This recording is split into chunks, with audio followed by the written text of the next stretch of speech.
தலித் சமூகம் வாழ்கின்ற பகுதிகளிலே தொடர்ச்சியாக அரசு மதுபான கடைகள் மிக அருகிலேயே இயங்கிக் கொண்டிருக்கிறது. அதாவது போக்குவரத்திற்கும் மாணவ மாணவிகளுக்கும் மிகப்பெரிய அச்சுறுத்தலை ஏற்படுத்துகின்ற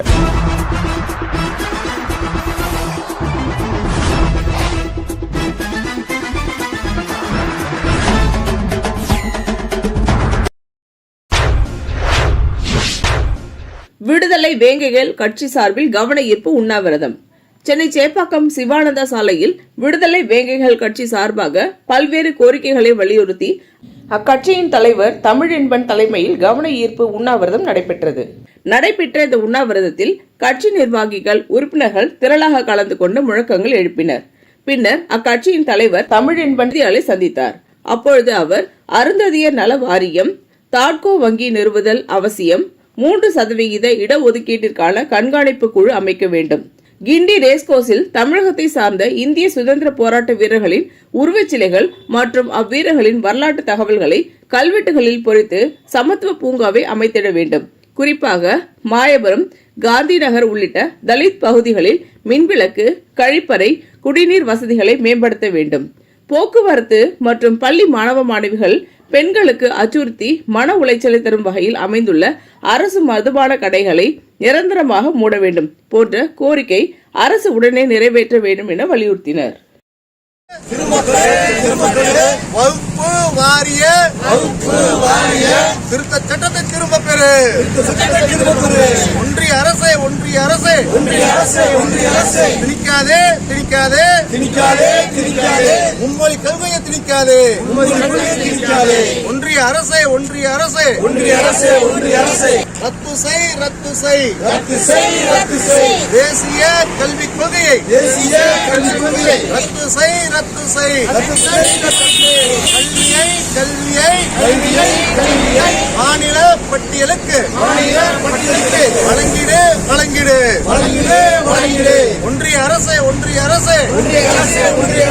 தனியார் துறையிலும் பொதுத்துறையிலும் இடஒதுக்கீட்டை அமல்படுத்து. இடஒதுக்கீட்டை அமல்படுத்து. பொதுத்துறைகளிலும் தனியார் துறைகளிலும் அமல்படுத்து. தமிழக அரசே நம்பவில்லை.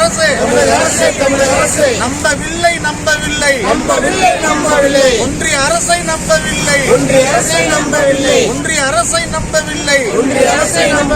சாதிவாரி கணக்கெடுப்பை தமிழக அரசே நடத்திடு. தமிழக அரசே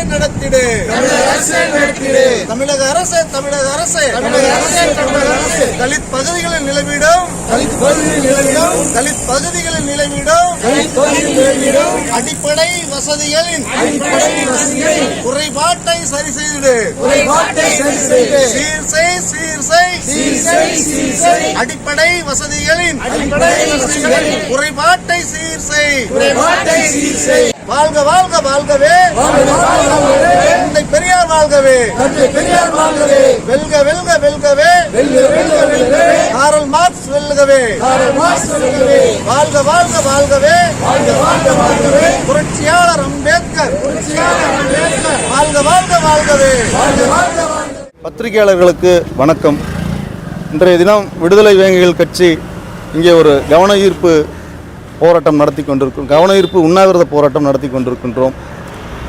ஒன்றிய அரசு வகுப்பு வாரிய திருத்த சட்டத்தை திரும்ப பெற வேண்டும், சாதிவாரி கணக்கெடுப்பை தமிழக அரசு நடத்த வேண்டும் என்பன போன்ற பல்வேறு கோரிக்கைகளை நாங்கள் வைத்திருக்கின்றோம். கிட்டத்தட்ட 20 அம்ச கோரிக்கைகளை வைத்திருக்கின்றோம். அதில் முத்தாய்ப்பாக மறைந்த தலைவர் முத்தமிழறிஞர் கலைஞர் அவர்களுக்கு இந்த தமிழ்நாட்டை கட்டமைத்த ஒரு ஆசான் என்ற அடிப்படையில் பல்வேறு விஷயங்களிலே வளர்ச்சி பணிகளிலே மிக வேகமாக கொண்டு வந்த திறமையான நபர் என்கின்ற வகையில், சமூக நீதியை கட்டிக்காத்தவர் என்ற வகையில் அவருக்கு பாரத ரத்னா விருதை வழங்க வேண்டும் என்று நாங்கள் கேட்டுக்கொள்கின்றோம்.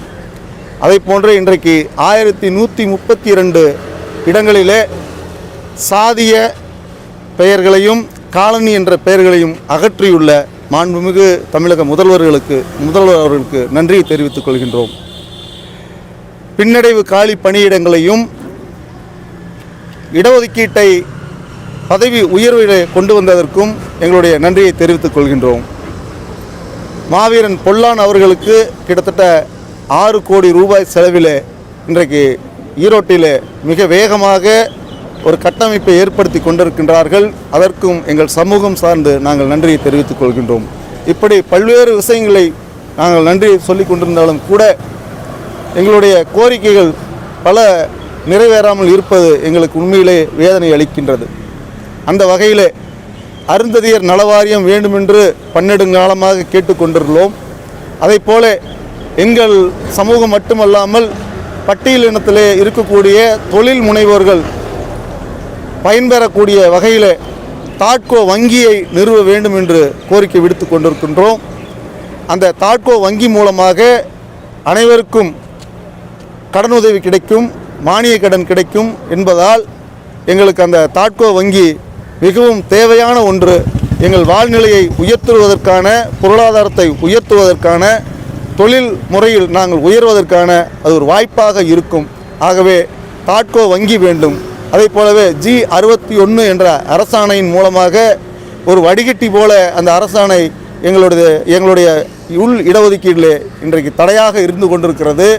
ஆகவே இந்த இடஒதுக்கீட்டை கண்காணிப்பதற்காக ஒரு குழுவை நியமிக்க வேண்டும் என்றும் நாங்கள் கேட்டுக்கொள்கின்றோம்.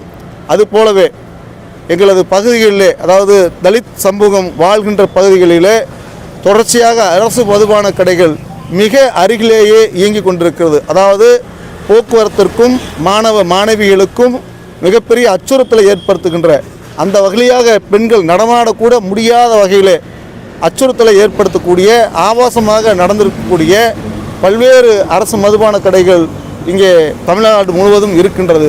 அவற்றையெல்லாம் கணக்கில் எடுத்து படிப்படியாக குறைப்போம் என்று ஏற்கனவே தேர்தல் வாக்குறுதியிலே சொன்னதைப் போல இன்றைக்கு அதை செயல்படுத்த வேண்டும் என்ற அடிப்படையில் ஈரோடு மாநகரம் கனிராவுத்தர் குளம் அருகிலே உள்ள 3527 என்ற எண்ணுள்ள அரசு மதுபான கடையையும், பவானி சாலையில் உள்ள சேட் கோயிலுக்கு செல்லும் வழியில் உள்ள 3583 என்ற மதுபான கடையையும் உடனடியாக இழுத்து மூட வேண்டும், நிரந்தரமாக இழுத்து மூட வேண்டும் என்று கோரிக்கை விடுக்கின்றோம். அதை போன்றே மாயபுரம் அன்னை தெரசா நகர் பகுதியிலே இன்றைக்கு வரைக்கும் சாலை வசதி, மின்சார வசதி, மின் விளக்கு, குடிநீர், இலவச கழிப்பிடம் என்று எதுவுமே இல்லாமல் ஏதோ ஜந்துக்களை போல வாழ்ந்து கொண்டிருக்கின்ற அவலமான சூழல் இருக்கிறது. ஆகவே உடனடியாக தமிழக அரசு இதை கருத்தில் கொண்டு அங்கிருக்கின்ற அடிப்படை பிரச்சனைகளை மிக வேகமாக தீர்த்து வைக்க வேண்டும். உடனடியாக மின்விளக்கு அங்கே வேண்டும் என்பதை இந்த நேரத்தில் நாங்கள் தெரிவித்துக் கொள்கின்றோம். அதை போன்ற காந்தி நகர் உள்ளிட்ட பல்வேறு தலித் பகுதிகளில் 2000 வீடுகள் இருக்கின்றது என்று சொன்னால் 5 அறைகளை கொண்ட கழிப்பறை மட்டுமே செயல்பட்டு கொண்டிருக்கிறது. இது போதுமானதாக இல்லை. மிகப்பெரிய துக்கத்தோடு துயரத்தோடு இந்த மக்கள் வாழ்ந்து கொண்டிருக்கிறார்கள் என்பதை கருத்தில் கொண்டு இவற்றையெல்லாம் களைய வேண்டும் என்று தமிழக முதல்வருக்கு நாங்கள் வேண்டுகோள் விடுக்கின்றோம். தேசிய கல்விக் கொள்கையை ரத்து செய்ய வேண்டும். ஒன்றிய அரசு இதற்கு சரியான நடவடிக்கை எடுக்க வேண்டும். பொதுத்துறைகளிலும் தனியார் துறைகளிலும் இந்த இடஒதுக்கீடுகளை அமல்படுத்த வேண்டும் என்பதை போன்ற பல்வேறு விஷயங்களை நாங்கள் இங்கே கையில் எடுத்து போராடி கொண்டிருக்கிறோம். அதை போன்றே முதலிலே ஆரியத்தை எதிர்த்த சமத்துவ போராளி மதுரை வீரன் அவர்களுக்கு உருவச்சிலையும் மணிமண்டபமும் அமைத்திட வேண்டும். கிட்டத்தட்ட இந்தியா முழுவதும் இருக்கக்கூடிய தலித் மக்கள் அல்லாமல் அனைத்து மக்களும் வணங்கக்கூடிய ஒரு மாபெரும் போராளியாக மதுரையில் இருப்பதை இந்த தமிழ்நாடு அரசு உணரும் என்று நாங்கள் நம்புகின்றோம். அதற்கு ஒரு கௌரவத்தை ஏற்படுத்துகின்ற வகையில், மரியாதை செய்யக்கூடிய வகையில் மதுரை வீரனுக்கு மணிமண்டபம் அமைத்திட வேண்டும். இங்கே சென்னையிலே சத்துணவு திட்டத்தை வகுத்தளித்த எல்சி குருசாமி அவர்களுக்கு மணிமண்டபமும் நினைவு சிலையும் அமைத்திட வேண்டும். கிண்டி ரேஸ் கோர்ஸில் கிட்டத்தட்ட 118 ஏக்கர் நிலம் இருக்கிறது. அந்த நிலத்திலே இன்றைக்கு பூங்கா அமைப்பதாக அறிவித்துள்ளார்கள். அதை நாங்கள் வரவேற்கின்றோம். அதே சமயம் அந்த பூங்காவிலே இந்திய சுதந்திரத்துக்காக போராடிய தமிழகத்தை சார்ந்த அனைத்து வீரர்களுடைய முழு உருவச்சிலையும் அவர்களுடைய வரலாற்றுகளை கல்வெட்டில் பதிந்தும் அது ஒரு சமத்துவ சுதந்திர பூங்காவை அமைத்திட வேண்டும் என்று கேட்டுக்கொள்கின்றோம். தமிழின்பன் விடுதலை வேங்கைகள் கட்சி. இந்த வீடியோ உங்களுக்கு பிடிச்சிருந்தா லைக் பண்ணுங்க, கமெண்ட் பண்ணுங்க, ஷேர் பண்ணுங்க, சப்ஸ்கிரைப் பண்ணுங்க.